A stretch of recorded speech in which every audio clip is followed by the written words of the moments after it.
जो ब्रह्म में स्थित हो जाता है वो अखंड प्रसन्नता को प्राप्त होता है।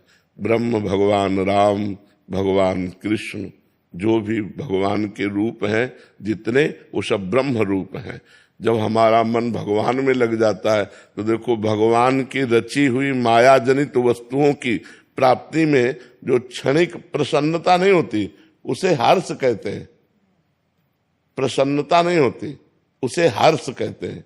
जैसे हमारा कोई रिश्तेदार मिला या हमारी कोई प्रिय वस्तु मिल गई, नई गाड़ी आ गई या कुछ भी, तो उसमें एक हर्ष होता है। वो ये द्वंद्व है। गाड़ी मिली, एक्सीडेंट हो गया, अब शोक होगा। व्यक्ति मिला, वो बिछुड़ गया, शोक होगा। वस्तु मिली, वो नष्ट हो गई, शोक होगा। हर्ष का परिणाम शोक है और प्रसन्नता अखंड होती है। वो केवल भगवान से प्राप्त होती है, वो वस्तुओं से नहीं प्राप्त होती। वस्तुओं में प्रसन्नता नहीं है, वस्तुओं में आनंद नहीं, वस्तुओं में हर्ष है, उल्लास है, और ये नष्ट होने वाला होता है। बड़े आनंदित होकर के गाड़ी खरीदी और खूब घूमने जा रहे तो एक्सीडेंट हो गया, अब शोक में बदल गया। लेकिन भगवान से प्यार किया तो भगवान अविनाशी है, भगवान सच्चिदानंद है।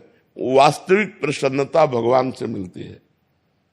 भगवान से यदि संबंध नहीं है तो कितने लोग हमारे पास आकर प्रश्न कर चुके कि हमारे पास संसार का सब कुछ है लेकिन मुझे शांति नहीं है, बस जो विश्राम मिलना चाहिए वो नहीं है।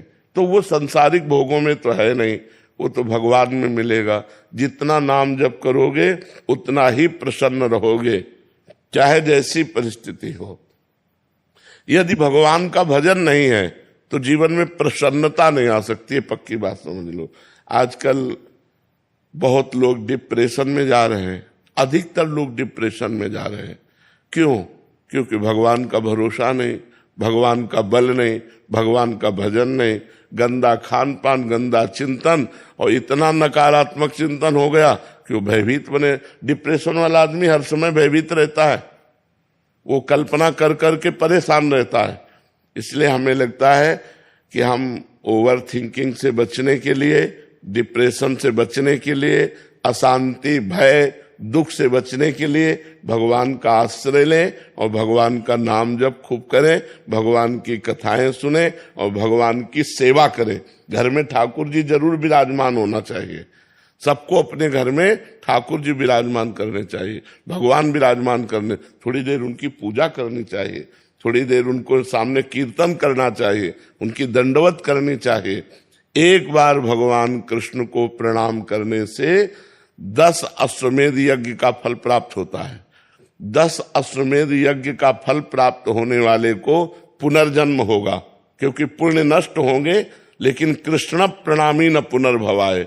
जो भगवान कृष्ण को प्रणाम करता है, महाभारत में लिखा हुआ है, एकोपि कृष्ण कृता प्रणामो दशाश्वमेधा व्रतेन तुल्या दशाश्वमेधि पुनरेपि जन्मो कृष्ण प्रणामी न पुनर्भवाए। 10 अश्वमेध यज्ञ का फल प्राप्त होता है साष्टांग दंडवत करने से भगवान को। 10 अश्वमेध यज्ञ वाला स्वर्ग में पुण्य भोग कर पुनः जन्म लेगा, लेकिन भगवान को प्रणाम करने वाला पुनर्जन्म नहीं लेगा।